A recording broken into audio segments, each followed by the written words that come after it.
Live. Hey, even says here. Yes.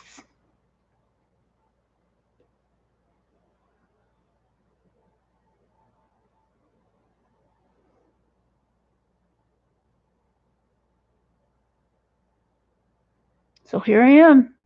I'm live. There's 3 people.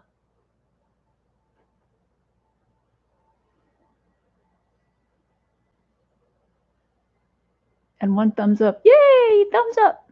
Did you do that? No. Hey, hi, Pat. Yay! So good to see you. I convinced my husband to sit in today. There he is.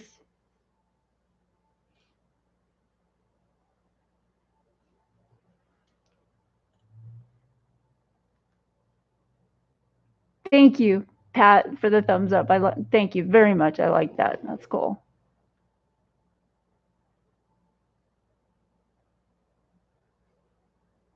Here we go. All right. So Pat's the only one here so far. I know I'm early, but that's okay.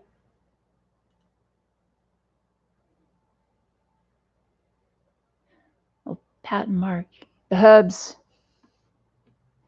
or as Sarah, our friend Sarah would say, the DH.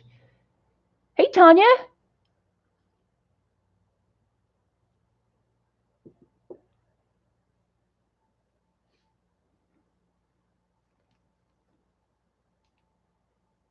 Remember when I used to be with Pagan Packs?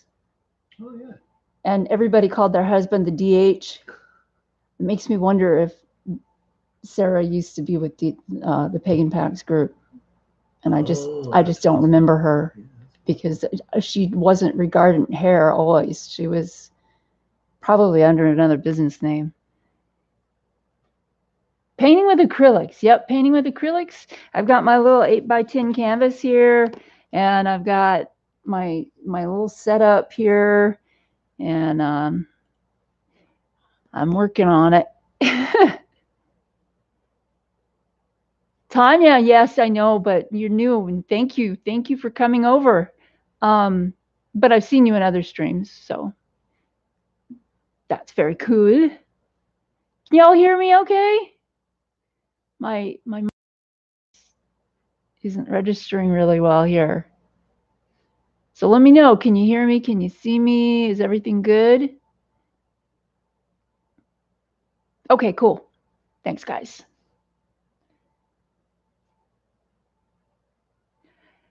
Oh, Connie. Hi. Sweet. I'm going to wait a little bit, a couple minutes here before we get started. When was the last time I tested my blood? According to this, 10:45. Can you set me up, please? Mm-hmm. Mark's going to set up my blood testing thing. Yesterday I had a really bad episode. It was my blood sugar was so low it didn't even register, and that was really scary because I was just like, there was a disconnect between my brain and my how to function. It was just really weird. That's the first time that it's ever been that low.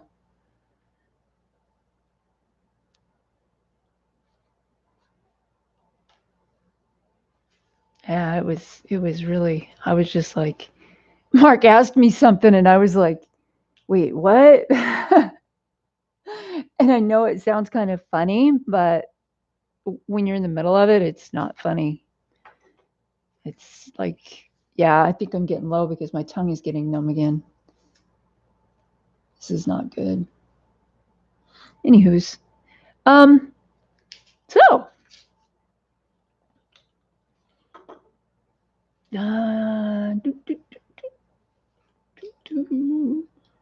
crazy.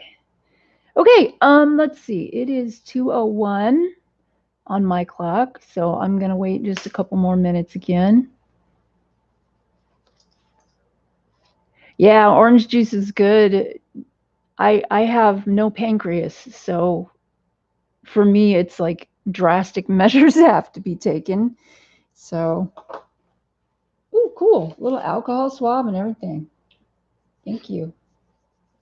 You can talk. You don't wanna? Are you scared? He's scared to talk. Blood. Okay, let's get this out. I'm done. I'm sorry, I should have tested before I came on. I just didn't realize what time it was. It's 43. Yeah, you need something. Yeah, I need some, a couple of those. Okay, I'll be right back. Don't go anywhere. Nick and Tina, hey, good to see you guys. Was that my phone buzzing? May have been mine. Okay, that's cool. So one of those.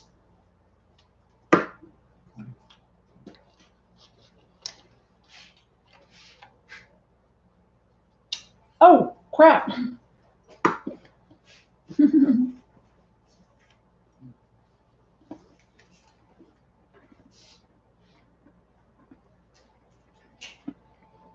Okay.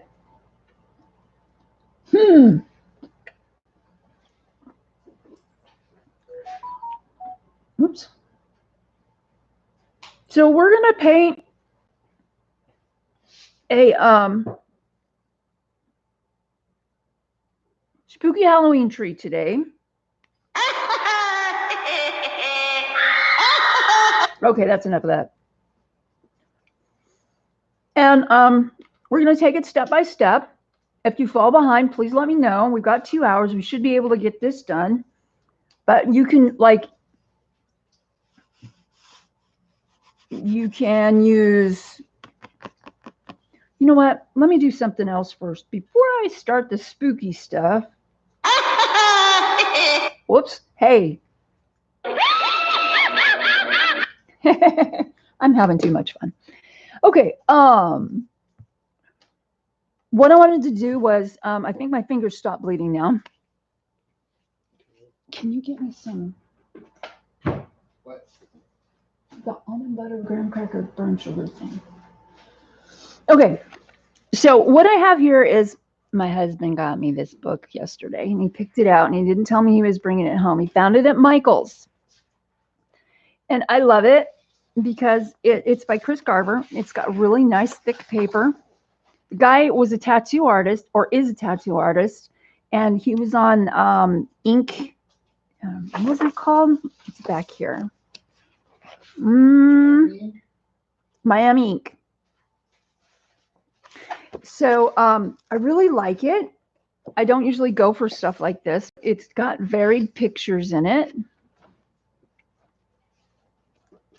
You can see it looks sort of like, oh, what's that? Murata, the lady who does all of the little angular stuff.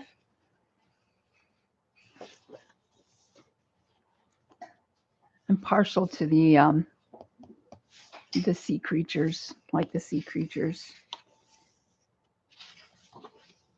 And the swallows. I love swallows. They're so cool. These might be sparrows, though, but I think they're swallows, swallowtails. There's zebras and all of that. The bird. This looks really a lot like the Inuit artwork up there near Alaska. And I love jellyfish. So I love this picture. I'm probably going to do that one first. And I like how on this one, it's got the jellyfish, but it's also got a lot of clear background. So you can put like the rays shining in the water and do your own background. It's really cool. So, hey, May, how you doing? Haven't started painting yet. Hi, Cora Beth.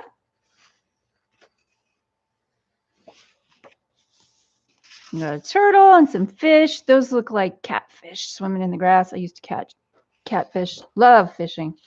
Catch catfish up there in Sholo or around Sholo. That looks like a betta fish or a beta. You can say it either way, I guess. Nice tiger. Love the flower. And a nautilus. How often do you see a nautilus, right? Hi, Kenny. It's good to see you. Awesome. We've got a scorpion and a lion. This looks like a little coyote guy. Whale shark, which I adore. So cool. You just throw a spoonful of the sugar on there. And I like that it's got the angular stuff, but it's also got the fluffy kind of different stuff. Sorry, that was a doorbell. What is it? I don't know. Here. Okay, thank you very much. Mm-hmm. Let me set that right over there. And look at this. Isn't this cool? Look at this butterfly. Oh. Dogs behind you. Okay, got horses. And this little guy, I'm not sure what kind of bird that is. What the heck is all that? How is that? Two Amazons showing at the same time. Two different drivers. Raven. I love this raven because his ruff is sticking out, and that's indicative of a raven. Guys, I just got Happy Mail.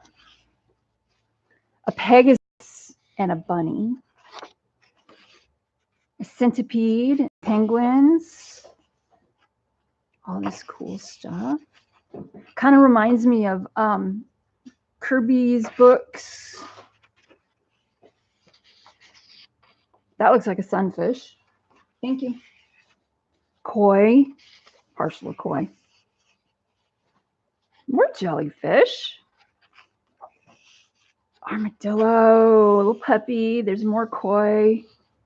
And this, I believe these are called stag beetles, the guys with the big pincers. More birds. Okay. Camels and fish and all kinds of. Oh, an octopus. That's kind of neat. Angelfish. Love the angelfish.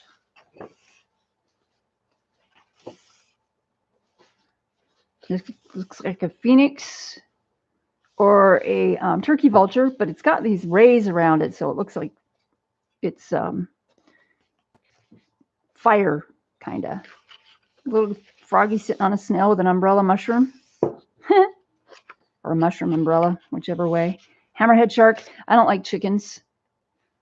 I really don't like chickens. I will probably never color that, but whatever. This is a raven skull with feathers behind it, which, I love that. And I like this bee with the eye on it. That is so cool. Here, I don't move that down so you guys can see the bee with the eye on it. So cool. I love that. And then in the back, there's kitties. I love the kitty page. All those kitties. And then here we've got, about the author and all that. So again, this book is, and it looks like this is colorable on the cover. So that's kind of neat. Chris Garve, Animal Odyssey. Coloring from the familiar to the fantastic. And Mark found this at Michael's. So there you have it. Thought I'd show that. And also, Mark's been very busy. He just built this. I don't want to bleed on it. He just built this. This thing is so cool. It's really, you can probably hear it squeaking. What's leather if it doesn't squeak, right? And it smells so good. Oh, sorry, off camera. So he put this together. It's really sturdy. It's made out of really thick leather. He dyed it, cut it all out, added this little Celtic beastie button. So cool. Belt loop. And it's really cool. It's really cool. I love it. So, oh my gosh, leather. Yes, yum. It smells so good. Hey, Nicotina, congratulations. 807 subscriptions. Awesome, guys. And I just broke 100 a little while ago. So sweet. And yes, I'm going to have a giveaway when I reach a certain number. I think it's going to be 300. But we'll see what happens. Okay, so what we're going to do, we're going to go ahead and get started painting. So get your canvas ready. Your canvas. You want to get your palette. And for my palette, I've got this nifty little to-go container. It's totally plastic and it's got a lid so I can cover it. But what I do when I cover it is I put a piece of foil or plastic wrap over the top and then put the lid on, because that makes it a little bit more airtight. But I don't expect to have to use it today. I'm actually going to use the lid because it's a little easier to reach into. You can use, I've got this little canvas here. It's an 8x10 and it's just like a 1/2 inch or 3/4 inch deep canvas. You can also use stuff like this. This is a canvas pad and it's got like sheets you can tear out and you can cut them to size, whatever size you want. If you only wanted to do a 5x7 painting, rock on, man. Cut it out and use the acrylic pad. I'm going to use this little canvas because I like 8x10 for this kind of a deal. Oh, come on. Focus. There you go. Okay, cool. Pardon me while I munch on something. I'm sorry.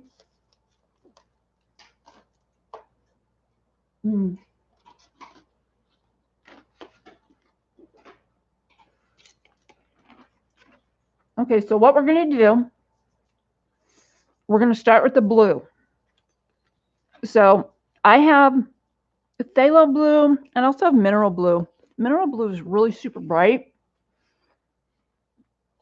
And you can tone it down with by adding black. So this is my mineral blue. And then phthalo blue. Phthalo blue is more, it's a little muted. So I think I'm going to use the mineral blue because I want it to be really bright so you guys can see what I'm doing. So all I want you to do, first of all, we're going to be using this brush, your 1 inch wide or similar. It can be 1.5 inches. It can be big, you know, a 2-inch brush. It doesn't really matter. I like to use this brush because I can just like smoosh it all around. And yes, smoosh is a technical term. Ask Laura. So whenever you're using acrylic, you want to wet your brush first, because if you put your dry brush in acrylic paint, it just doesn't smooth out as well. So you want it to be damp, but you don't want it to be really, really wet. And that's why I have a towel underneath my workspace so I can just like dab off all kinds of, this is a scrap towel, so no worries. But we're only going to use, oh my goodness, I don't think I've ever used this before. Yeah, hold on. Got to take off this little guy here. Okay. Let me put my cap back on. Okay, so you want to get your palette and you want to put like a generous amount of this in there. Finger painting is fun. And I want you to use just a little bit of white. Put the white like away from the blue so you don't get it all mixed up. Unless you want to, just put a little bit of white in there because you're not going to need a whole lot. And what I want you to do, I don't want you to take this pure paint and put it on your canvas. I want you to water it down a little bit. Now with most acrylics like this, you can add up to a ratio of 25% water and the paint will still be okay. However, I have used it before where I've made like washes from acrylic paint and they work really, really well. Oh, by the way, Mark, if anybody has any questions, yeah. Yep. So I'm just going to look at how gorgeous that color is. Holy moly. And most of you know you can use acrylics like this in your coloring books as long as it's not like super, super wet, unless your pages are really thick. You guys all know that. So what I want to do is I want you to start we're going to cover the whole canvas. Just cover the whole canvas. And I like to paint around the sides. That's my thing. If you've got like a canvas board or whatever, ooh, that smells good. If you've got like a canvas board, you know, that's why you need newspaper or something down on the table so you can use with abandon and just slather that on there. And we're not looking for a really smooth lineless coverage because we're going to be covering a lot of this up later on soon, by the way. The thinner your paint is, the quicker it's going to dry. Acrylics dry pretty fast, and that's one of the reasons why I wanted to go ahead and do this in acrylics. I used to paint in oil paint a lot, but because of my health, I can't expose myself to a whole bunch of toxic chemicals anymore. So I do what I can to satisfy my creative urges and paint with what I can paint. So, okay, that's too much water, but we can always just like smoosh it around like that. Okay. Yes. Sides. So is anybody painting along with me? Is there anybody that's... Hey, Judy. I see you in there. Hi, Leslie. Victoria. Victoria, welcome, everyone. Wow, cool. So, I'll paint that. Victoria's coloring. Awesome. Awesome, Victoria. Oh, cool. Well, it's almost the same thing. Watercolors and acrylics, almost the same thing. Almost. I like watercolors better, but acrylics are easier for this. Yeah, but you know what? It'd be interesting to see what your trees are going to look like in watercolor. In watercolor, yeah. Well, I've done it kind of with the tutorials from Stephanie Law, which, by the way, you guys, if you want to follow a really cool tutorial, you guys know who Stephanie Law is. She does shadowscapes. She's done like tarot cards and calendars, and she's had multiple shows. She has a whole lot of tutorial videos on YouTube, and she is really a good teacher. She tells you why she does what she does and the results you're looking for and all kinds of stuff. It's just, she's really, really cool. Very personable, very free with her information. So just cover your whole canvas. And the reason why I picked the mineral blue, not just because it's a gorgeous color, but because it's kind of dark, and I sort of wanted mine to be sort of night colored. Oh, look at me. I'm already all covered with paint. Imagine that. Imagine that. Like, that's anything new. Anyway, yeah. So we're going to let this dry. It shouldn't take too long. Please do not leave your paint in your brush, because as acrylics dry, they dry really fast. It's going to gum up your brush, and you would have to go scrounge for a new one before we could move on. And I would rather you not have to worry about unruining brush all of a sudden, because it's just frustrating, and it kind of interrupts the creative flow as far as I'm concerned. So you can go there. Okay. Yeah, it's not coming out. I'm going to dump my water because my brush was loaded with paint. I'll be right back. Ooh, how pretty.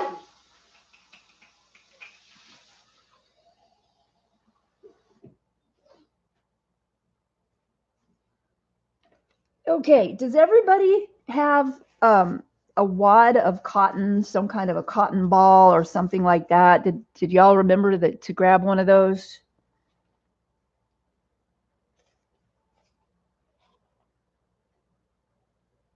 You lurk away, Judy, Crafty K.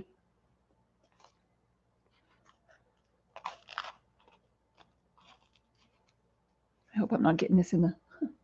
In frame? You are. Almond butter, guys. Mm.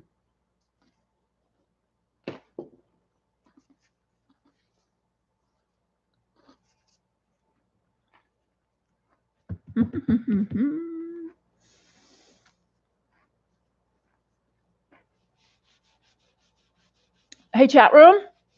You guys remember your cotton? We got cotton.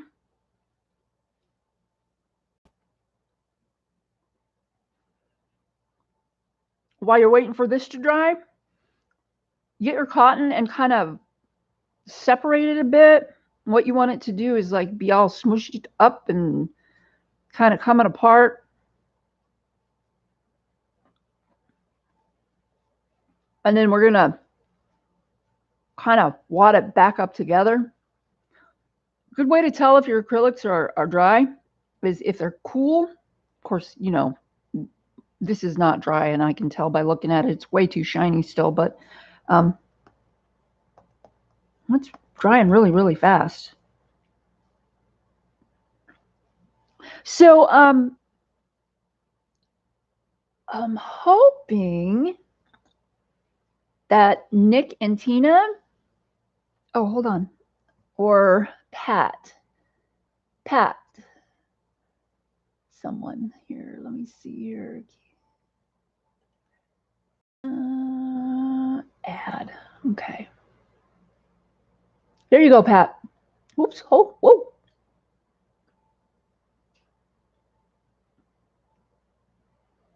Mary, flowers to you, lady. Good to see you. Okay, so would one of you please put up the schedule for the Victorian streamathon, which I'm going to be streaming in, and because my brain is like old. I am going to be streaming on September 20th from 8 to 10 p.m. Pacific, and September 21st, that's Saturday, from 7 to 9 Pacific. And I suck at trying to remember what time zones are where, so I'm sorry, guys. And that's why I wanted somebody to put up the schedule, because then you can go through it yourself and you can bookmark it and you'll have it there, and you can print it up if you want to print it up. I wrote it all down somewhere. Oh no, I have it bookmarked on my computer, so I don't have to like search for it. Thank you, Nick and Tina. Hey, Shannon. Good to see us. So, okay, let's see here. It's still a little tacky, but also I wanted to let you know I'm going to be doing, where is my picture? I announced, oh, thank you.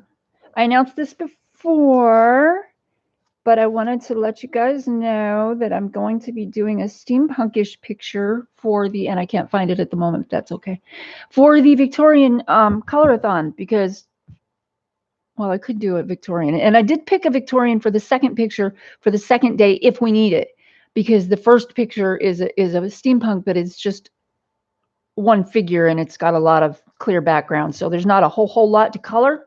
So I just wanted y'all to know that. Oh no, I'm sticking. And I've got a hair in this. That's okay. Brushes off. The cotton.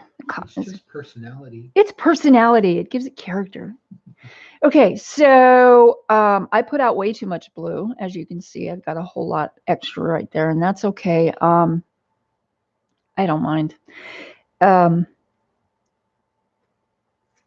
So what we're going to do next is we're going to get the cotton. Get your cotton out.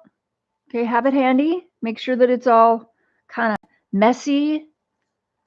And what I want you to do is put, there's already white on your palette. You should get, let's see, this is, yeah. Put down some black. And if you have gray, you should put down some gray. You don't have to put a lot. It's not going to take a lot. But this is really the fun part. And from Nick and Tina, do you have the Spooktober one, Javette? I don't have the Spooktober one. I wrote down my time. I don't have that one bookmarked yet. Wow. So if you want to throw that out there too, Nick and Tina, you go right ahead. That would be super helpful.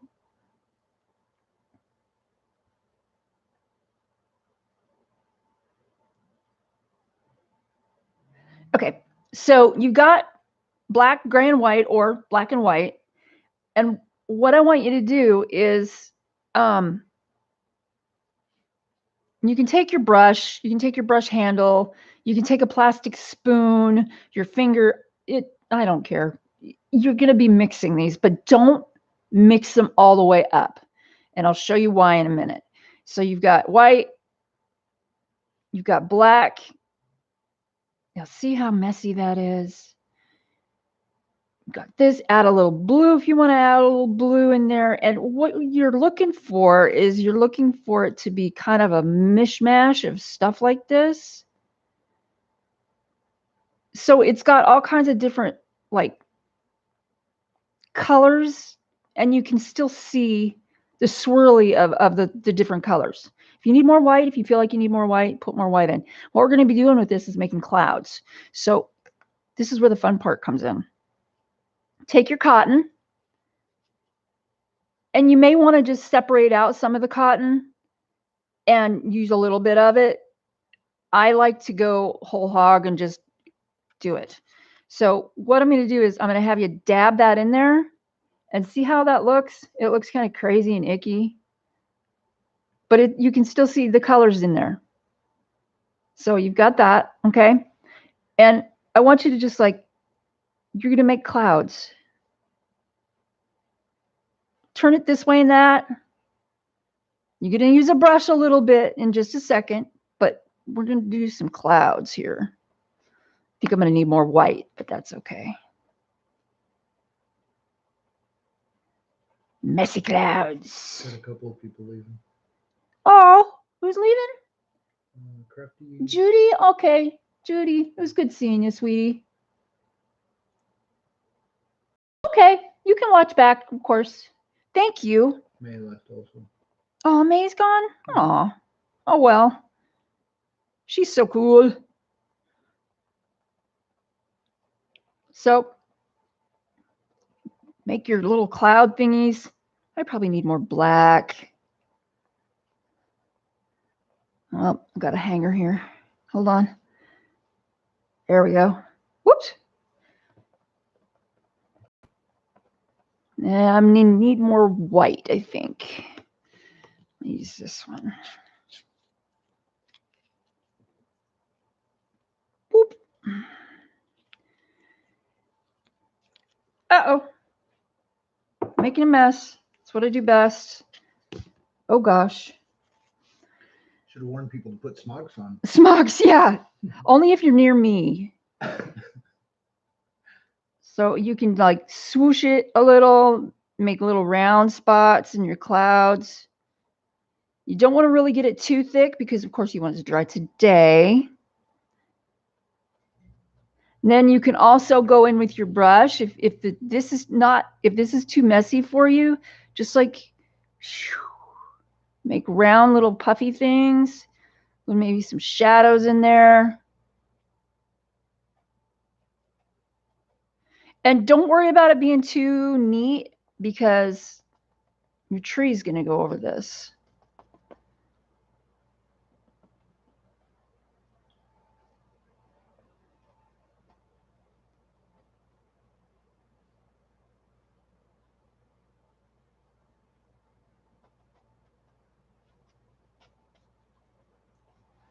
A little bit of white. Kind of like the way that looks.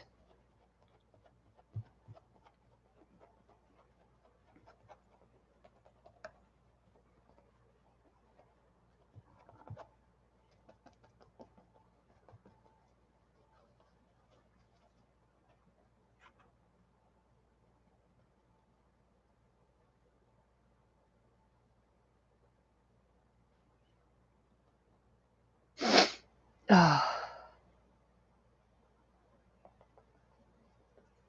Now, if you want to get really fancy, pick your light source, wherever you want your light to come from. Hey, I've got a really bad glare here. Oh, blinded myself. Holy crap. Okay. Okay, let me see. I need to show you guys. It's not real fancy. It's not. So I'm thinking maybe a little bit of white, a little bit of shadow.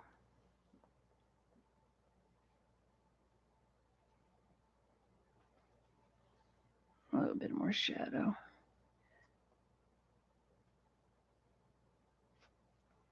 And if you got some blue just showing through, that's okay. You know, do it the way you want to do it. It's your picture. Paint your picture. Whoop.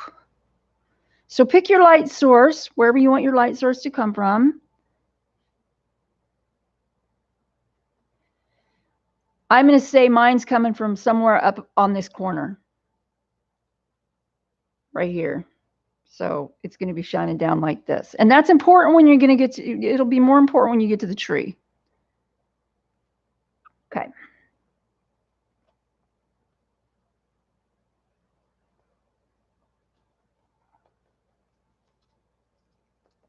So it's sort of like a sky. You're not really going to see any ground. You're just going to see, like, what if you're looking up, right?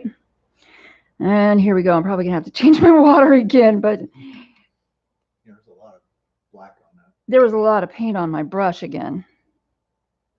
Now leave this in your palette. This is what you're going to be using. As soon as this dries, or at least partially dries, we're going to be painting our tree on that. What you'll need is your medium brush, and we're just going to, I'll show you what you can do for the, oops, for the spooky Halloween tree. Yeah. Oh my goodness.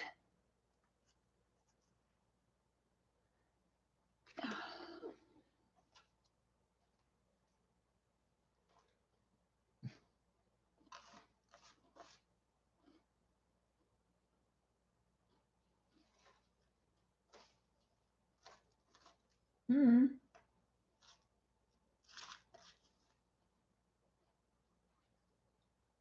Mm-hmm.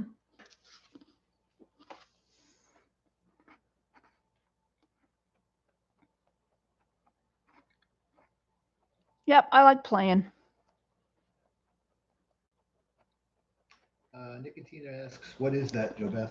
What is what? Well, what is that? What do you mean? The sound? You mean this?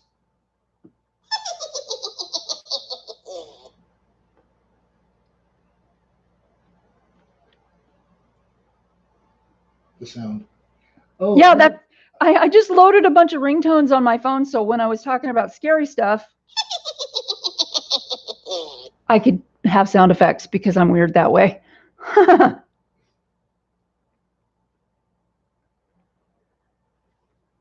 And remember, when it's dark outside on Halloween night,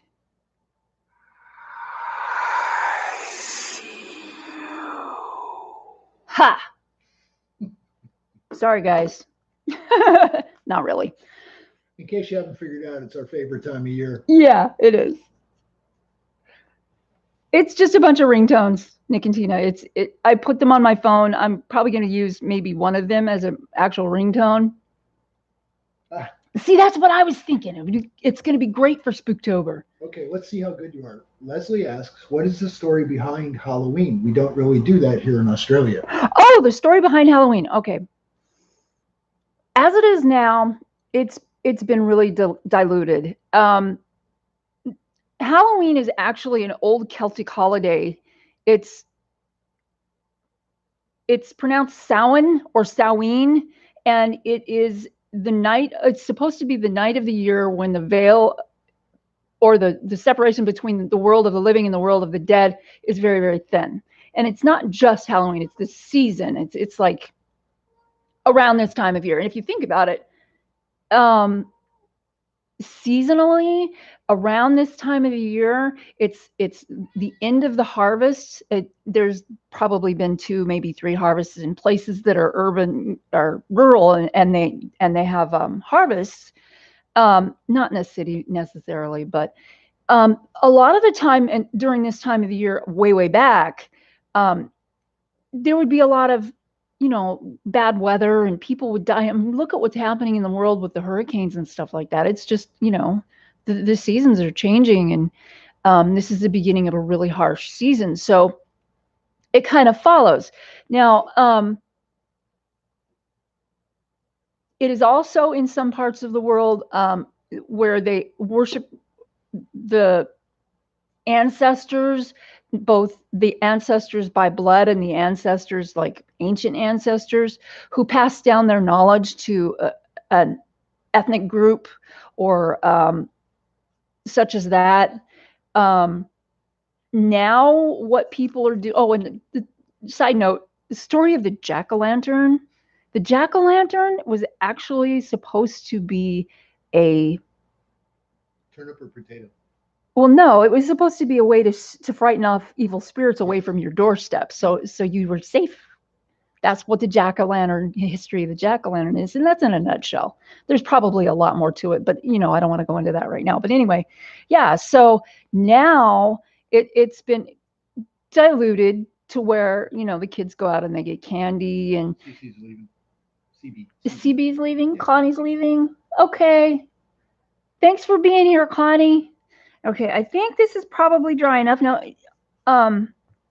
That's all I'm going to say about the Halloween stuff. I encourage you to Google it though, because really it's very, very interesting. It's very seasonal. So, and it's different in different parts of the world. Of course, Mexico has Day of the Dead, which is November 1st, which is kind of like almost the same thing. It's pretty cool. So anyway, okay.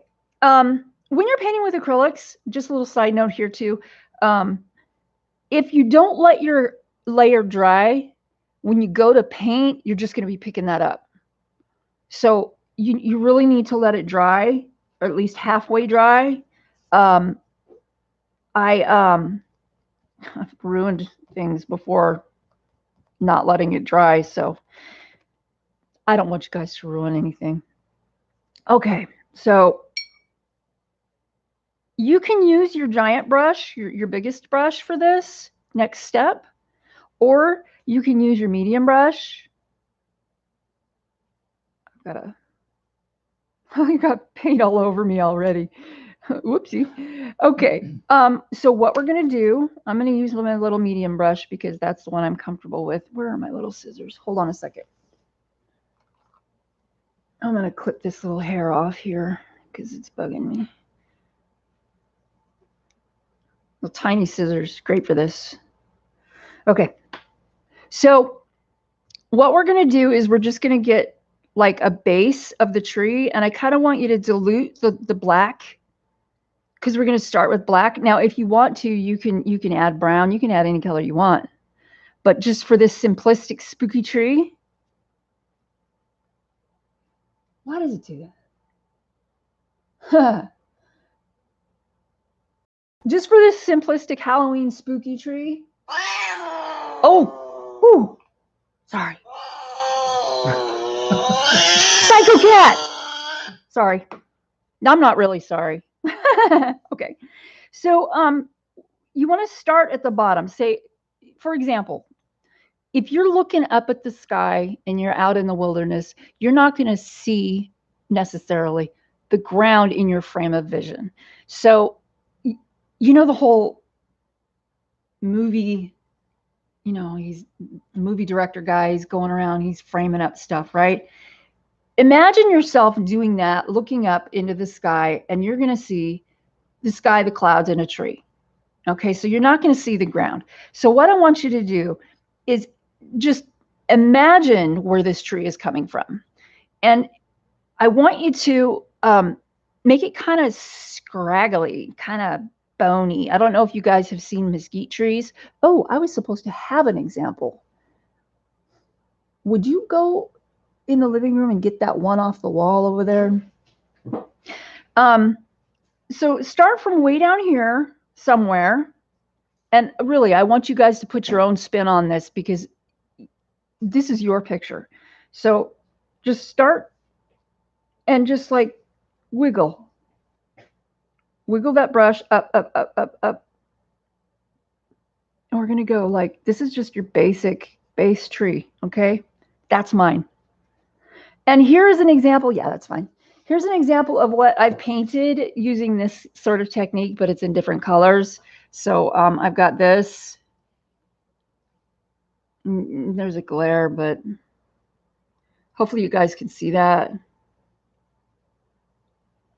See how the branches are all scraggly and everything? Super fun to paint, super fun. Thank you very much. Oh, thank you, Pat.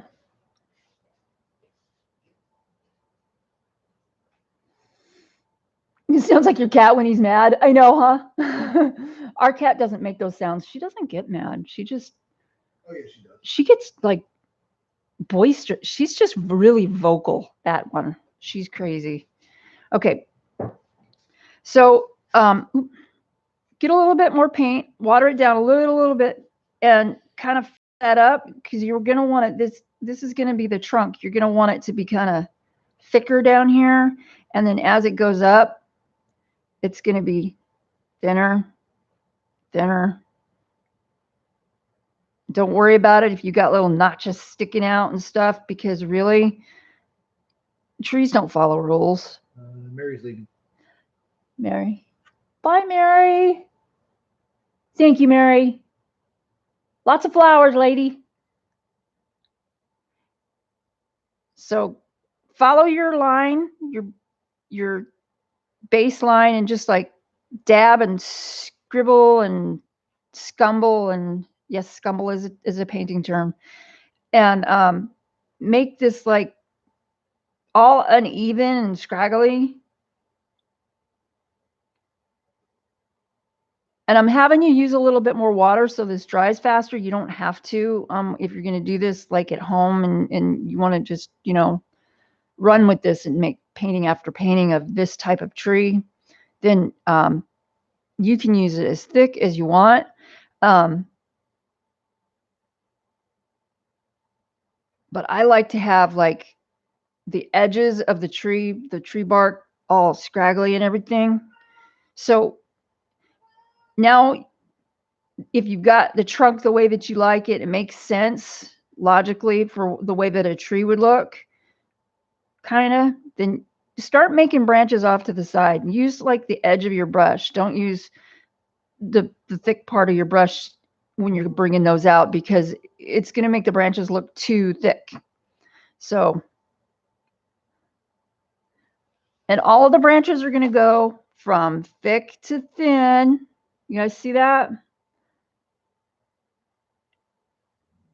Thin, thin. This needs to be a little thicker down here. So just like play, maybe one going off this way, scraggly.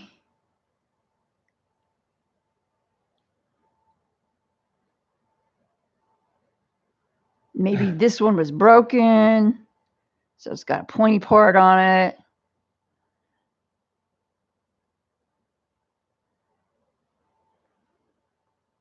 Oh, thank you, Mary. Oh, she's probably gone now. You see Victoria's coming. Oh, Victoria, no. You got to experiment, practice. Practice makes perfect. That's how I hashtag most of my stuff, because dang it, most of the stuff that I do is practice anyway, as far as I'm concerned. So just get your basic tree shape in there, making sure that everything on the lower part of each branch is thicker and then skinnier as it goes out to the side. You can even have a branch coming way down here, kind of, like I said, trees don't follow any rules. They're just growing. They're just growing. Okay, so you got that, okay? You want that to dry. So while that's drying, I'm going to show you guys what else my husband got me.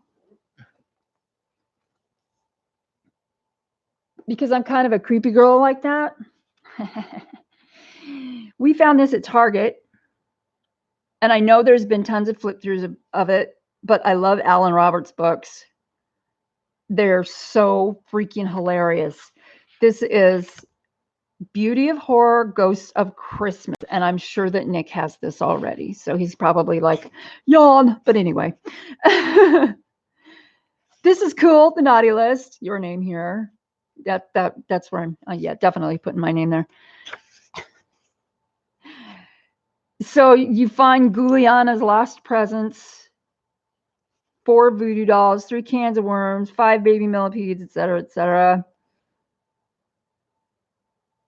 And then there's a Night Before Christmas spooky poem.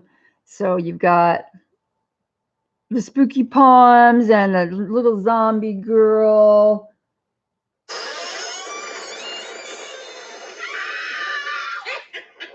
Oh my. There we go. Oh, Santa Claus with a bony reindeer, a reindeer of bones. I don't know how you want to say that. Victoria wants to know if this is the book where the gingerbread men are shoving Santa into the oven. It is. Oh my God. How funny. Yes, it is. And they're poking him with the knife. Yeah, it's totally awesome. But I've got my favorite page mark. This is Mrs. Claus dropping all her cookies because, well, I don't know. Maybe she saw some brains. Haunted house in it. It looks like a snow globe with gingerbread cookies running for their lives because the house is on fire. I like that one too. The Kraken. Spooky Christmas carolers. Oh, yeah. And if I could talk. Cereal. Nick What? says he does have a book. Yeah, I thought you did. Yeah. There's Santa Claus holding the. Oh, look at. He actually looks scared. Come on, put your big boy panties on, Santa. Okay. This one's funny. I'm sorry. I'm weird. I hope I'm not like disturbing you guys. He's tied down. Let's see. This is my favorite picture in the whole book. I mean, the kid that's falling, he looks happy about it. I don't know. It's just Wolfman exchanging a octopus, it looks like. Santa. Where's that one, man? There he is. There's the picture. Stuffing the gingerbread men. Sinister gingerbreads. Shoving Santa in the oven. Yep, that's the one. Payback. Payback, yeah. And then there's create your own little globe or ornaments. Not Hello Christmas. Christmasween. And on the back, in the back of the book, there's swatch charts, which I thought was really cool. Oh, Nick says he has all the beauty part except the new one. I don't know what the new one is. But... Oh, yeah. You mean the new one that just came out like a week ago? Yeah, that one. On your list, right? Okay, so I'm thinking that if you used the water and it's probably dry enough to go. So I'm going to get my detail brush. Now I have these are made by Arteza. I'm not sure how to say it. I've got a 4-0 liner, a 3-0 spot, and a 2-0 spot. And I'm thinking that I'm going to use the 2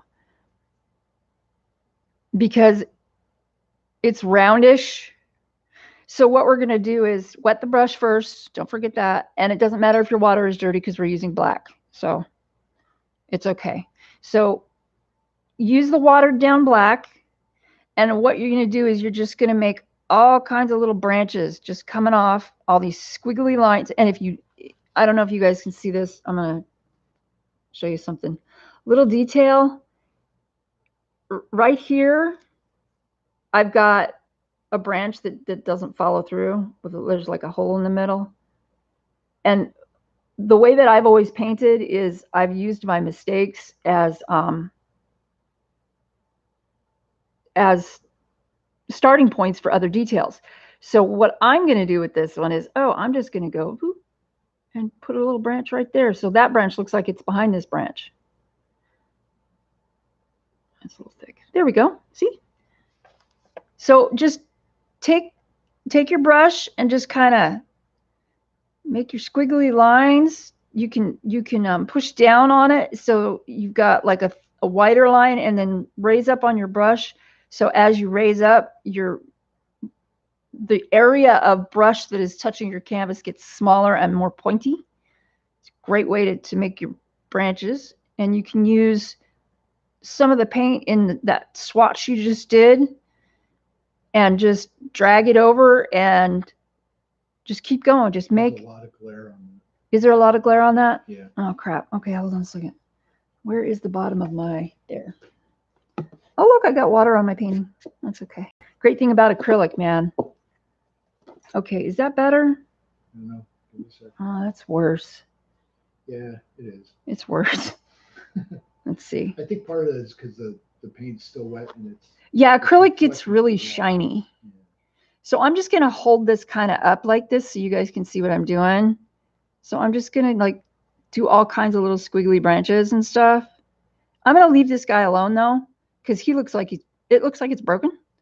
So I might just like make a jagged edge on it. And then, yeah, you know, just do. It's so much harder to paint when I'm holding it like that. It's weird. I never even thought of it before because I just never have. So we're going to go up all kinds of branches, all kinds, just all over the place. And we're going to do, now remember when I was saying pick a light source, and my light source is from this upper corner. I wanted you to pick a light source because when we go into highlight the branches to emphasize where they're lying, then it's going to be important to know where your light source is. So, and if there's any blue spots from the sky, like in the middle of your branches, you kind of want to fill those in too, because you can't see through a tree branch most of the time, unless it's a sick tree or something. So I'm just going to go. So just make yourself a bunch of little branches. And ideally, what you want to do is as you get further out, you want more small branches and more small branches, and you want them to branch out further and further and further and overlap and tangle, because that's what the branches do on trees. Now, we're not going for totally realistic on this, but logically, your brain and someone else's brain who is viewing this is going to see that and go, oh yeah, I can sort of believe that. And that's kind of what you want. So, you know, you got believable mixed in with fantasy, which is what pretty much everybody does. So there you go. I'm just going to keep kind of going on this. And you can put in as many or as little as you want. I've done some where there's just a few branches. I did one where it was, I called it fairy ballet or something. And it wasn't that many branches, but I put hanging fairies, flying fairies hanging down from the tree. And they were all glowing. It's on my Instagram somewhere. So sorry, I'm blocking. It's just really hard to maneuver. So you're going to have a lot of branches. And I'm just going to concentrate on this over here, because if I concentrate on one section, I can show you, I can go into the highlight part, and I'm not going to be doing the whole thing. That'll take a really long time. Well, and if you heard a cat meow, that's my cat. Her name is Celine. She's a rescue. She is, what, 7 now? Yeah, so. Something like that. She's absolutely gorgeous. She's as soft as velvet, and she thinks she owns the house. And she's also a really clumsy cat. She's fallen off of I posted everything. Yep. She used to have a cat condo. She fell off of that multiple times. The other day she fell off of our 4-drawer tall filing cabinet in the office. She's upset because I'm talking about her. I'm just kidding. Anyway, she's fallen out of windowsills. One morning she woke me up, and this was freaking hilarious. I'm in bed. I'm sleeping. I'm sound asleep. And what wakes me up is this pitiful little meow, meow, meow. And I'm thinking, what is going on with that poor cat?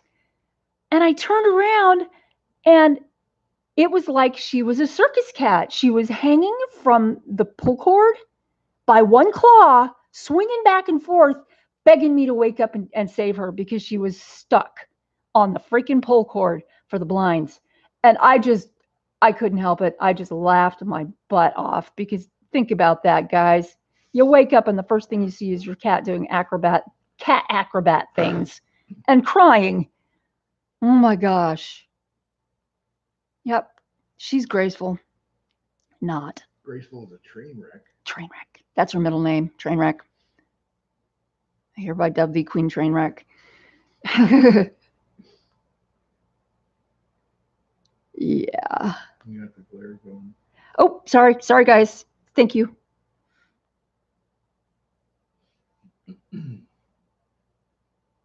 So, and the great thing about putting all these branches in is by the time you get to the last one that you do, the first ones will be dry already. Yeah. So we've got this. Kind of looks almost like a mountain back there instead of a cloud, but whatever. And you can do that too. I mean, if you want to make mountains back there instead of clouds, just make them more angular and they'll look like mountains. Because those clouds are not the showpiece of the picture. The tree is going to be the main character of the story. Unless you decide to make it different.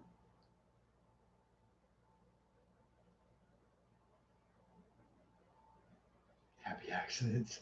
There you go. Happy accidents. You bet. I thrive on those. I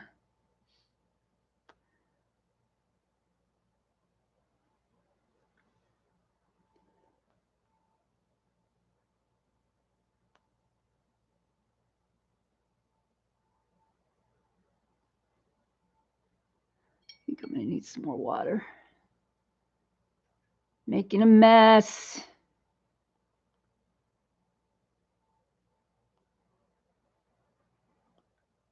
I'm going to go around here.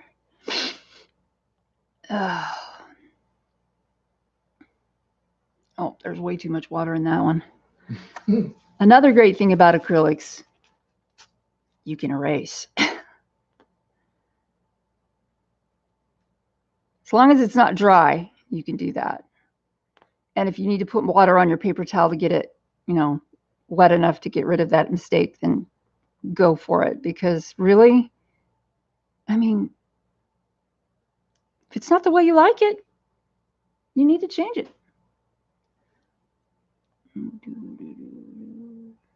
Which you can do a lot easier with paint than you can with like leather. Leather, yeah. You make a mistake with leather, you're kind of screwed. Unless you're really good at it. And you can, fix it. Okay, I'm going to say that's good for me because I've got a lot of branches here. So, and then as I paint more.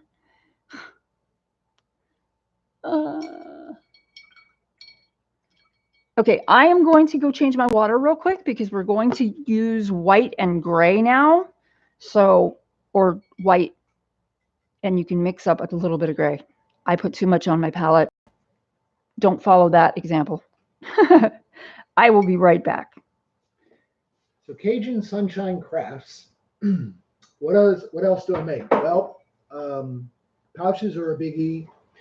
I've made leather bracers. I've made sword frogs. I've made a belt that has a pouch attached. I've made a bandolier style belt for JoBeth's pirate sword as well as my own. Gosh, what else have I done with leather? Oh my You did the little knife things for. Yeah, I made some. Well, okay. I made bracers for myself, and I made knife sheaths on the bracers. So I've got little daggers that fit into those. And then I've also made a bracer that had bottles for a friend of ours. I've started making the belt kept bottle holders. I think JoBeth actually showed those on one of her live streams. I've done drum hammers for handheld drums, not like drum sets. And I've done wands where I've actually done the wood itself. I've worked the wood itself, stained it, and then leather handled or put a leather handle on the wand as well. So a little bit of everything. Yes, he's quite crafty. Nick and Tina have to go. Oh, it's okay. Thank you guys for being here. I appreciate it. Thank you for modding for me.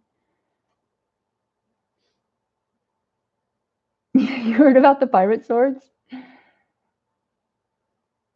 Yeah, it's a great craft, and he's really good at it. Okay, so what we're going to do is, remember, we've got our light source. Let's see here. That'll work. Is that a... Oh, there they are. Huh. Let's use that one. It's already been stained. So what we're going to do is, and this is going to get messy too. I don't want you to mix it all up to make a solid color. What I want is like, just like play in it until you get like a swirl, mostly white, but some gray. And you also want to add a little bit of blue because you want to tie in your colors from the other part of the painting. That's one of the things that some people forget about. Like when you're a really good person to watch about that is Karen, Zucchini Kitty. She has like always 3 spots that are the same color in different parts of the picture. And that is a really professional way to do your picture. Because there are the same colors all over the picture, it ties the picture together and it makes it more cohesive and it draws your eye to the correct places instead of off of the page. So what we're going to do is we're going to add just a teeny bit of blue in that, and then mostly white and gray, but with swirly. Don't mix it all up so it's all a solid color. Keep it swirly. And then what we're going to do is, okay, my light source is my top corner right up here. I'm trying to hide that glare. Let's see, is this good? Okay, that's okay. Now I can't see, but that's okay. Oh, here we go. Okay, so if it's coming from up here, my light, I'm going to highlight, like, just be sloppy about it. Highlight, because the bark is not going to be smooth and even. That's glittered out really bad. Is it? Yeah, right where you're painting is glittered. Okay, let me see if I can. There. Oh yeah, there's that lag. Sorry. Okay, right there. Yeah. That's good. So we're going to just like dot and smudge this lighter grayish white. And then when you come to something that's overlapped, pick a branch that's on top and highlight that one all the way across. So the branch that's behind is broken. So you're going to have, I don't know if you guys can understand that. You're going to have that branch, and then behind it, the solid branch is going to be highlighted all the way along the branch. And then behind it, the branch that's behind the highlighted branch is not going to be highlighted all the way along because it'll just look like a big X on your painting. So you want to do skip the part that's behind the front branch. So we're just going to like squiggle these. And then it gets kind of tricky sometimes, like these that are laying almost parallel with the light source. You'll have to pick and choose. Are they coming toward you? If they're coming toward you, then your highlight isn't necessarily going to be seen. But if it's going away from you, that whole top of the branch is going to be highlighted because the light is going to be shining down on top of it. So I'm highlighting that. Nope, glare. So we're going to do that. Here's a good branch to highlight. And this is good too if you want to do snow, because you can just do white and blue. Blue has a lot of, or snow has a lot of blue color in it. because it's reflecting the sky. In the daytime, it does. At night, it's going to be reflecting some moonlights, in some, it depends on what other kind of lights around it. Like if you've got a fire going, then it'll be, reflecting firelight, et cetera, et cetera. City lights on the snow. Oh, that's really cool. It's a challenge to paint, but it looks so nice. So don't forget, if you want, you can dilute this with water. You can make it a little less of a bold highlight statement. You can dilute it down and just make it a whisper of a highlight.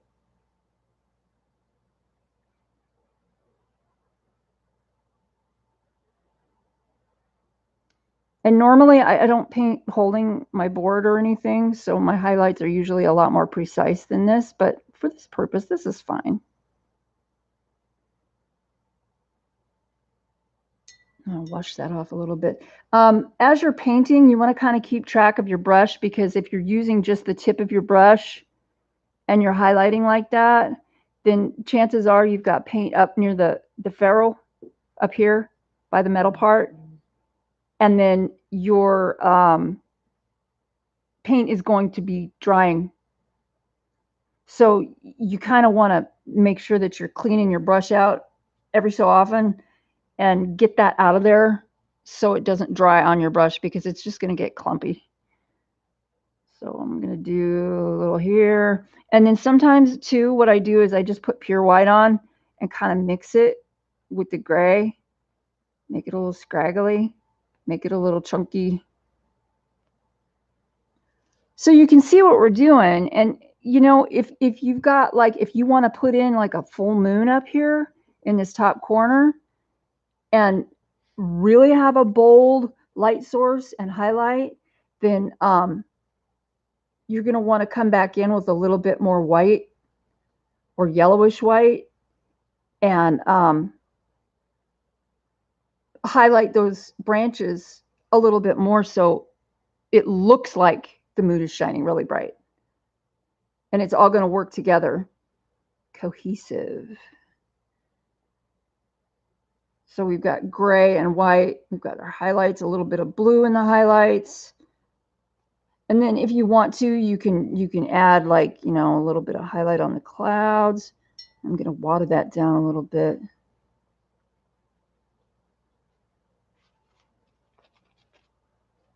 Yeah, that's not bad. Kind of make it fluffy looking. Maybe a little bit more on the top right there where the moon would be shining, my light source. I say moon because it looks like it's at night. A little bit of scraggle there where the cloud is. Maybe a little bit more water just to dilute it right there. Yes, I just painted over one of my branches, but that's okay because I still have black paint right here. I'll go over that. So you can see where we're doing the highlights right there. Make sense?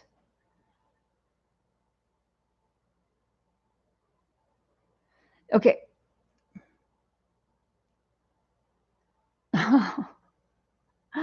Oh, I just read what you wrote about being a leather snob. Pat, that's kind of funny.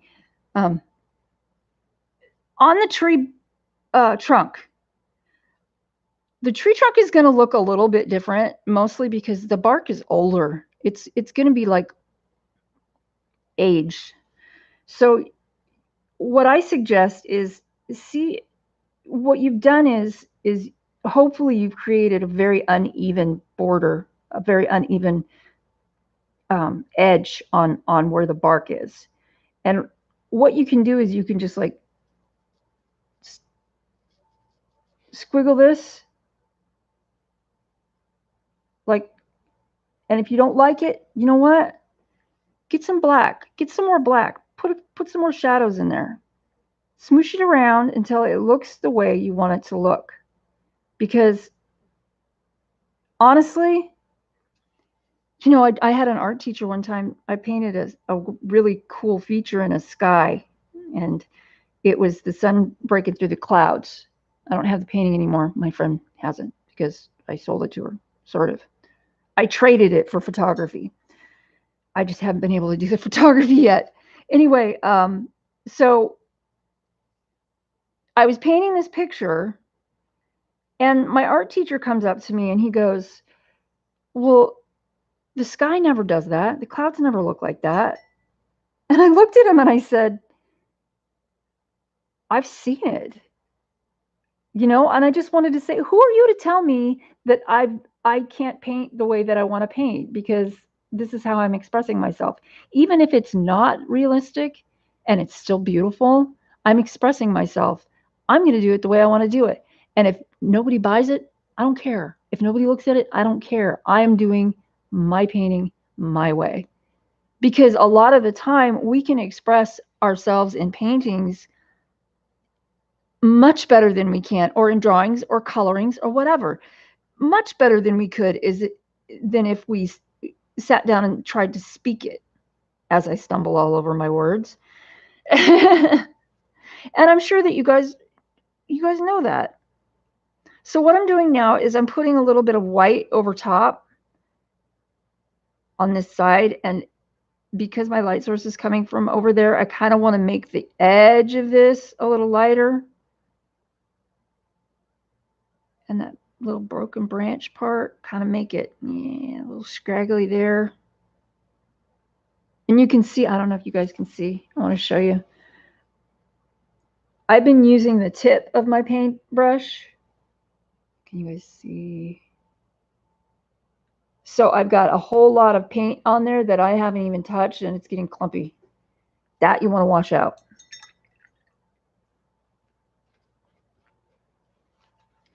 Okay. So we've got our basic tree, our basic shading, texturing, that kind of thing down here. Refocus. Oh, okay, hold on. I see it. Come on, little camera. You can do it. Is he okay? Mm-hmm. Dog's making weird noises over there. Yeah. Looks like he just rolled over. Oh, okay. All right. So make it look the way that you want it to look. You know, if you want to put things on it, like I did one painting where it was a pine tree in the moonlight and it was a snowscape, and you didn't see any up close ground, but down, it looked like you were looking down a hill. And I painted little pine cones, but I didn't really paint pine cones. All I did was paint the parts that were reflecting the light to make it look like a pine cone. So if you want to paint like a bean pod or something, say you've got I always say mesquite trees because this kind of looks like a mesquite tree, but you want to paint a bean pod. Bean pods are going to be hanging down. So you kind of want to go, oh, let's do that bean pod. Let's hang that down just a little bit. Make a highlight. You want to make a dark spot, a dark part, because it's not all going to be highlighted, especially not if it's nighttime. There's going to be a lot of shadow, but a lot of highlight in areas because of the light shining down. So, you know, you just make that look, covered up my highlight. Make that look the way you want it to look. There's a bean pod hanging right there. That's why I like these little tiny brushes. They're so fun. Okay, now, a couple other things. I'm going to get these out. One of the other great things about acrylic paintings, oh my gosh, you guys, you can write on these with paint markers once it's dry. So I've got a Posca pen, and because the sky is so dark and the blue is so bright like this, it kind of reminds me of dusk when the sun's going down and the sky is just getting dark enough to where the stars are starting to peek out. So you might want to go like, let's just make a few bright stars hanging out in the sky. Yeah, there you go. And if you want to, you can take this pen and you can draw your highlights in. Be sure to clean it out if your paint is wet. You don't want the paint sticking on your, And I had to clean this tip yesterday because it wasn't working, but you can use your Posca pens, and Posca comes in all kinds of colors. You can get a huge set. I just have the small set. But there's a brown and a yellow, you know? So I've got so many, there's so many things that you can use. Acrylics can be painted over, you know that. You can use colored pencil over top in your coloring books, other pens, gel pens. And if you want to, oh my gosh, you want to make a sparkly thing on this? Draw your moon in and sparkle it up. You know, have fun with the darn thing. One of the paintings that I did, it was an oil painting. One of the very first paintings that I did, it's called Getting Out to Get In, I think. Anyway, it's kind of a collage piece, but instead of just leaving it as a painting, I cut holes in it and I incorporated fingernails coming through the canvas to look like they were grasping a post. Now, I didn't know, you know, anything about oil painting yet when I was doing that, but I just wanted it to look that way. Have fun with it.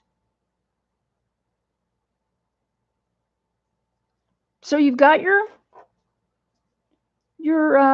sky, clouds, your Halloween, your spooky Halloween tree. Yes. And you've got your stars. You can put a moon in. Now, easy to do, right? Giftable, definitely. Do you have somebody you want to give something to for Halloween?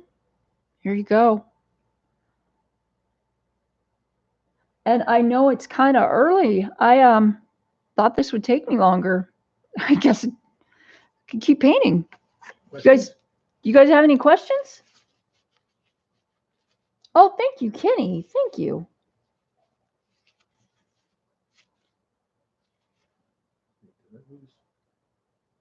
Are we still okay? Is it still running? Can you guys hear me?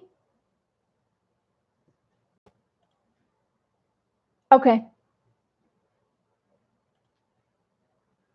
Okay, cool. Still running. Laura! Oh my God.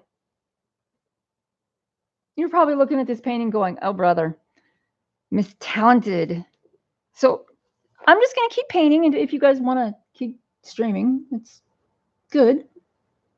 I've got until 4 o'clock. I still want to see the watercolor version of this. You mean Victoria's watercolor? Yeah.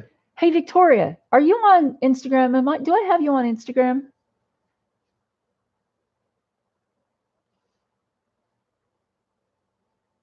Okay, Laura, we can keep painting. I wouldn't mind that at all. I'm having fun.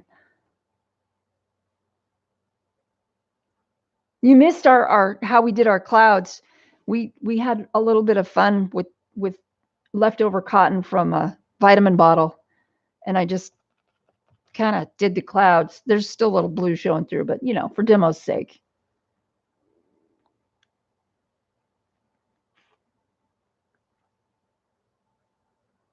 Is Victoria still here? Mm-hmm. Victoria. Well, anywho,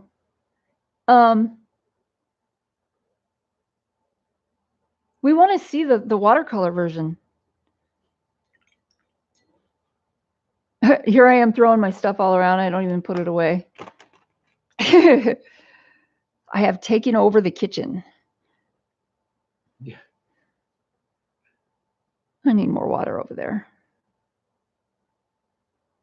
Okay, that is not swirly enough. Swirly. Having fun now. Ooh. Oh yeah, Laura, I like the sound effects too. I like your sound effects. I had to go get sound effects because my sound effects aren't that great. So Yeah.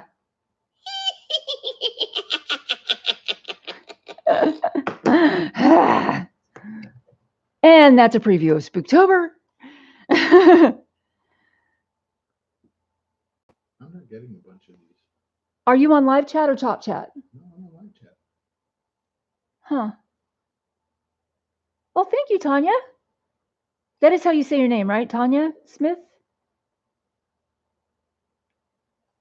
Laura, I can't do that one either. That's why I had to go find one. I'd break something if I tried to do that. Yeah, about the best I'm good with is the Renfield laugh. Okay. Thanks, Tanya.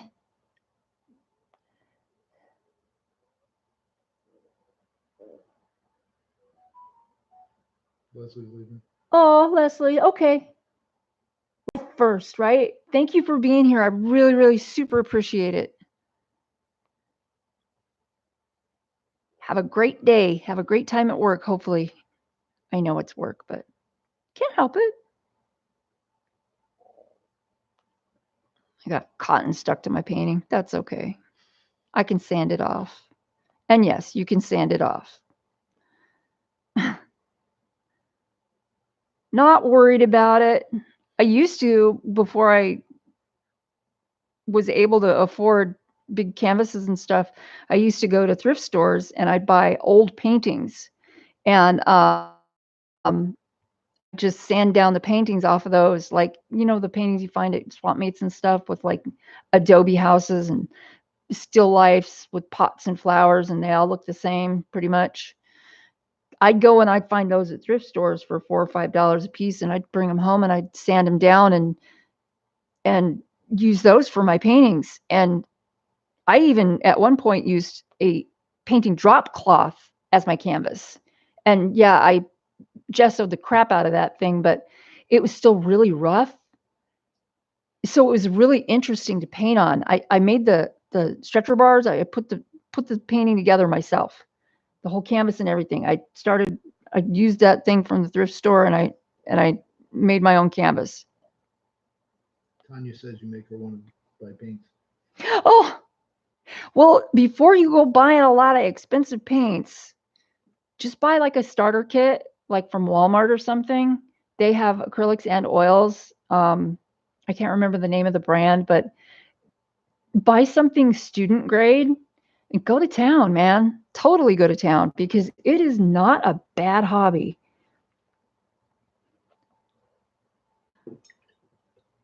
I'm just having fun. You always have fun when you paint. I do. I have a ball when I'm painting or anything, really. Coloring. What happened? Oh no, I'm buffering. Gosh darn it. Hold on, guys. See what's going on here. No, it's fine. It's fine. It's probably that time of day where the internet's getting used up. Oh, yes. Oh, Tanya, you know, you can get those a lot of places. An art supply store will have student grade, very inexpensive sets that you can grab. Yeah, craft acrylic. In fact, if you want to paint something like this, you can use just the regular craft paint.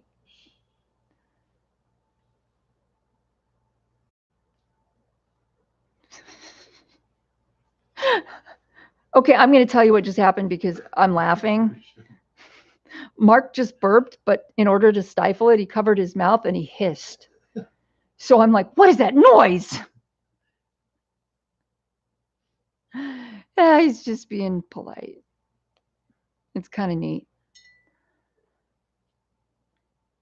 Oh my goodness.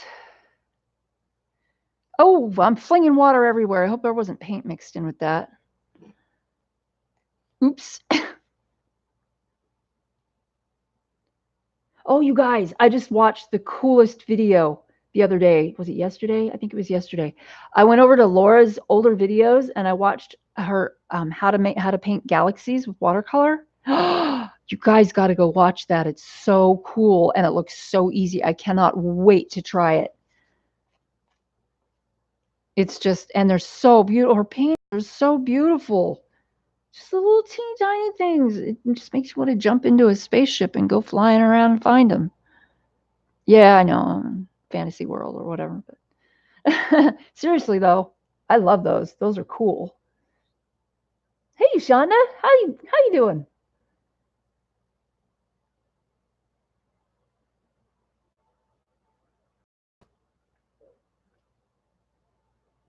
Oh yeah, Laura, that was really cool. Ooh, scraggly branches. Here's one of those. It's gonna pass behind right there. I hope you guys can No, I think it's up too high maybe. in the frame. Oh, it's right there. It's okay. I got it. There. That's not dark enough. Oops, too gloppy. Yep.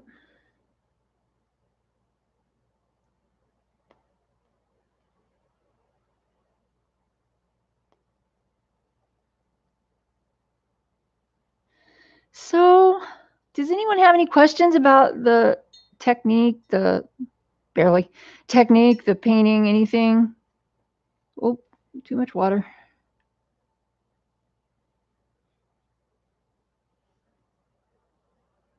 Thank you, Shonda.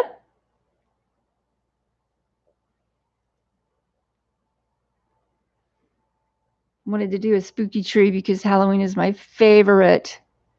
Of course, I know I'm really early, but I'm hoping to be able to do some more tutorials along this sort of theme here. Helen Evans is on the one that says hi. Hi, Helen.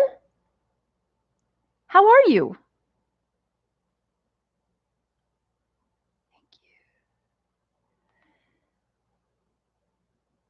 Shonda wants to know where you store your paintings. Where I store my paintings. Well, I put some of them on the walls, and right now the walls are really super full because I've got paintings everywhere hanging up in our house.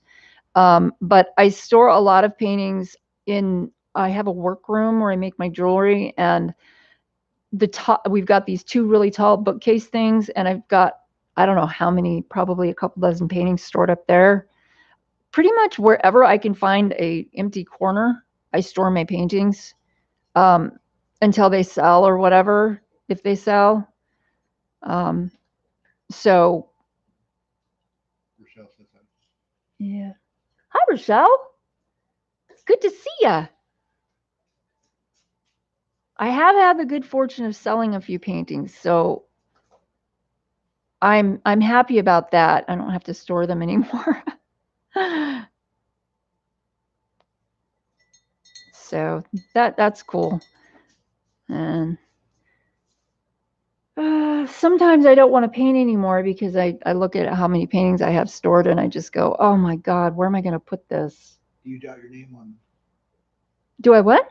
Do you jot your name on them? Oh yeah, everything is signed. Everything is signed. It's I have a little symbol that I created for my name for my copyright, and I also sometimes write out my name, but on the back I'll write my name, the date that I finished the painting, and the title of the painting. So in like permanent marker, because I heard that if you write all of that information and then you go big time and you're popular and everybody's buying your work, that increases the value. It's not just like, oh, they finished this one sometime in between 2000 and 2012. There's an actual date, and it helps them to be able to like map out your phases. And every artist goes through phases. Like Picasso had a blue phase, Van Gogh did sunflowers and other flowers and moved on to something else, and all kinds of cool. And Dali did melting clocks. And Dali did melting clocks. He did a lot of melty things. Dali is one of my favorite artists, and the reason why is because he is a lot of that imagery is like dream imagery. And I don't know if any of you have ever read any of the books that he if y'all are art majors or anything like that, but he wrote a few books. And one of the books that he wrote, he described the way that he prepared himself to paint a painting. And it goes like this. He would get himself comfortable in a big fuzzy chair, right? Not necessarily fuzzy, fluffy, whatever, comfy. And he would tie a string around a key, a metal key. And we're talking 1940s here, okay? So this key was probably big and heavy, not skinny and inadequate as our keys are now. And he would sit with that over a plate on the floor. Now, he would hang that, the key would be suspended on the string from his fingers over a plate that was sitting on the floor while he was sitting in this chair. And he would go to sleep. He would start to go to sleep. And as he fell asleep, of course, he would drop the key. And the key hitting the plate would wake him up. And he would hold on to that frame of mind and go start a painting or go continue a painting that he was already painting. Because he believed that if he did that, he was in the frame of mind where he was halfway between sleeping and dreaming, and it unlocked a door for his creativity. It's really a cool story. And I kind of get it because a lot of my best ideas come through when I'm almost asleep or when I'm just waking up. So I understand where the guy was coming from. So I don't know. You can take that for what it's worth. And I've always wanted to try it, but I figure I don't want to break a plate. Get some little glasses because I broke almost all of our like highball glasses. You just want to have orange juice in like a little glass, use a highball glass. And I broke almost all of them. And it just had something to do with when I was going through chemotherapy and radiation treatments, my body was just not normal. I would drop things all the time. And that's one of the things that I would drop. What really sucked is when I dropped one down the garbage disposal and it broke. Oh my God. Whew. Anywho, so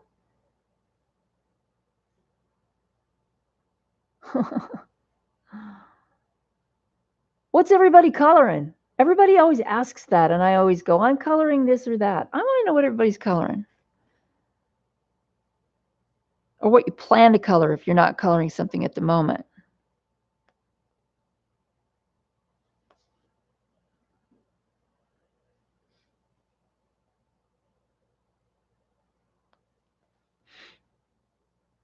Oop. I have nothing to color today, Shonda. Oh, I'm sorry, Shonda. We need the coloring police over there to get you something to color.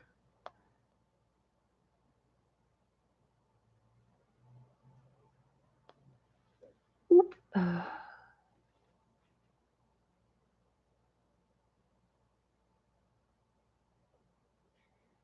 Helen says she just started Innie's. Oh, Ines Guerrero. I'm glad you know that. Oh, you have a Patreon image. Awesome. I love her work. It's so cool. When I found her on Etsy, I was just like, oh, this rocks. Dude. Rochelle says she is attempting a Beckett mermaid picture. Oh, sweet. And Cajun Sunshine Crafts says they are, see, I'm working on a buddy color with Rochelle and a group of ladies in the Jasmine Beckett Griffith Mermaids book. That's cool. Her mermaid books are pretty cool. I can't wait to get the new one though. I want to get that new book with the because it's got all the like Bosch and Dolly and all that in it. And you know me, I've been an, I don't know, well, you may not know, artist all my life. So the whole art history thing, did that too. Ooh. Helen Evans, Alice in Wonderland book. Alice in Wonderland? Yeah. Helen. Which Alice in Wonderland book? Alice in Wonderland book.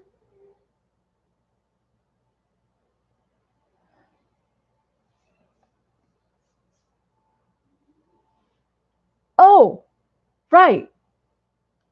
Yes. I must have missed something. I got it now. I got it. Oops. Just gonna work some more black in there and scribble it all around. So you can see how I've got too much highlight up there. I need to put more dark on the dark side and on the bottom of some of those branches. And this is kind of cool too when you're layering it like this. It gives it a little bit of texture, especially with acrylic paint, because it's gloppy. And that just makes it look more like a tree. So we've got gloppy tree bark.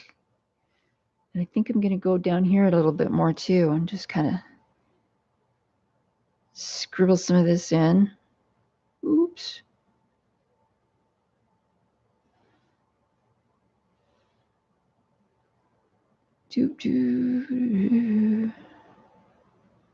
Yes, that looks better. So you see, I don't know if you guys can see. Can you see how that looks really rough and all scribbly and stuff? But doesn't that look like tree bark?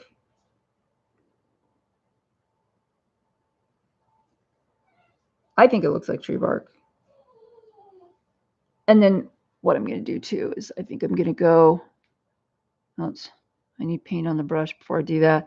I'm going to go and I'm going to put some drastic highlights like way out here on the end. A couple like over on this side. Maybe down here where this is sticking out a little bit.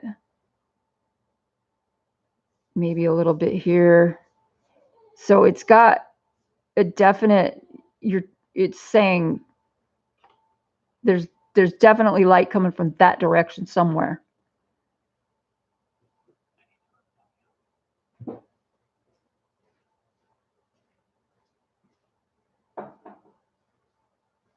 So have fun with it. I may just finish this one up. I don't know. It's kind of looking cool. I haven't painted a tree in a while. I love trees. I have one painted on my bathroom walls. I have several painted on my bathroom walls.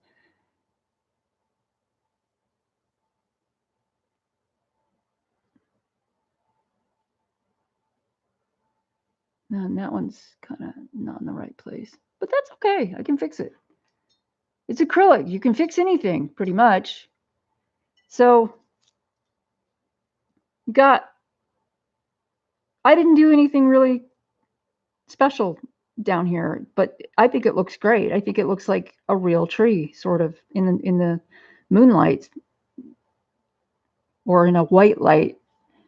So, really, truly, I mean, you don't have to have a bunch of lessons and stuff. You can just like go to town until it looks right, until you like the way that it looks. Oh my goodness. Well, thanks, Laura. Oh, are you talking about the Linda Ravenscroft? Oh my gosh, those books are so awesome. I have a couple of them and they're a little expensive, but I haven't worked up the nerve to paint the color in them. I got to tell you, the paper is amazing. It'll take anything.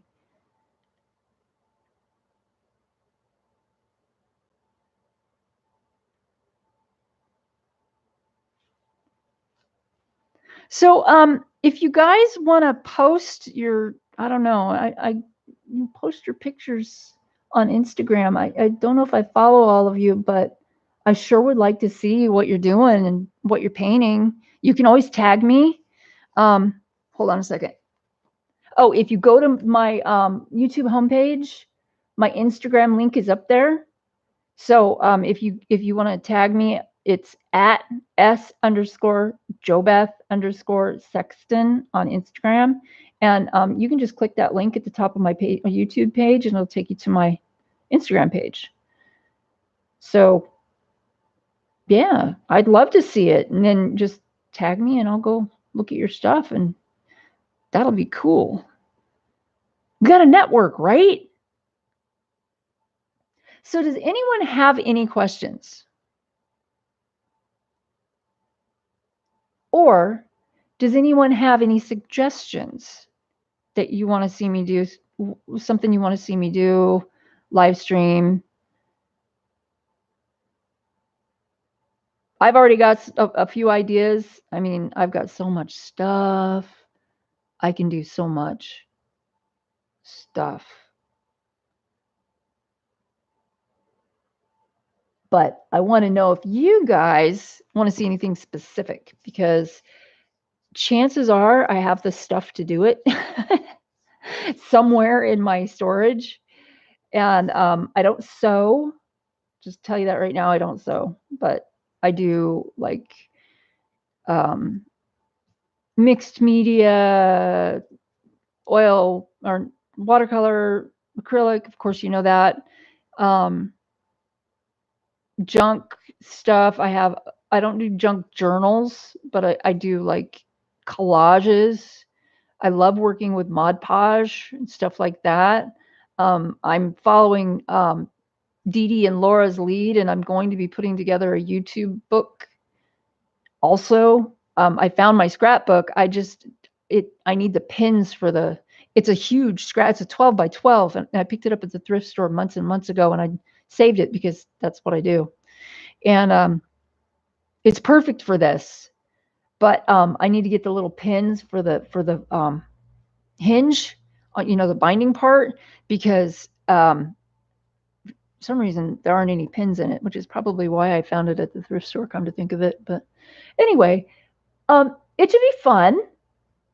And if you guys want to be in my YouTube book, same as with what Laura's doing, I need your permission, because I can't show it on YouTube unless I have your permission.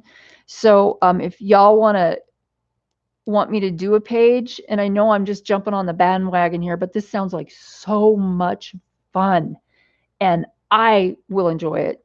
I hope that you will enjoy it too. Um, uh, I will put my email in here if I can. Let's see.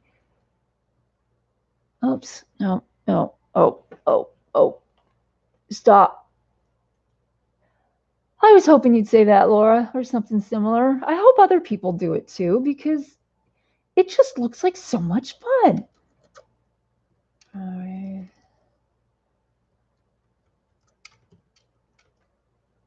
Oops. This is my email. If you want to be in my book, I'm going to need your permission to use your likeness and or stuff that I pick up from online, like print out and stuff. My book is going to be a little bit different because I'm a very spiritual person, but I'm not religious, and that kind of overflows into everything, as well as the creativeness flows over into everything. For example, if I know that someone is a writer, I might get an old, I don't know, pen nib and stick that on their page.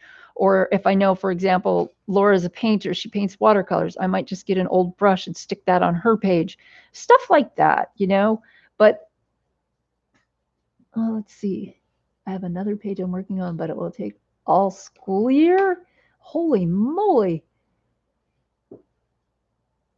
Yeah, you guys, look at that. She says there's no reason not to join in. So think about it. Think about doing a little scrapbook thing, or a big scrapbook thing. And yeah, it'll be fun.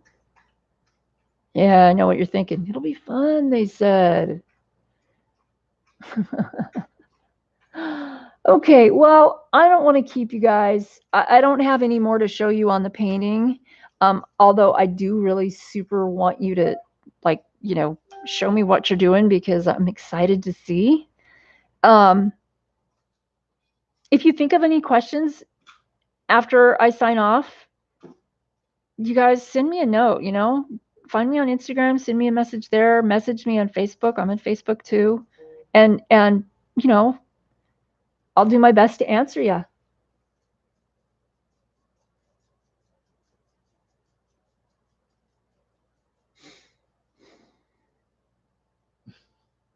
Okay, Pat. Okay. Thank you, Helen. I had fun. I always have fun. So Tuesday, I'm going to be on Tuesday, 2 to 4 Pacific.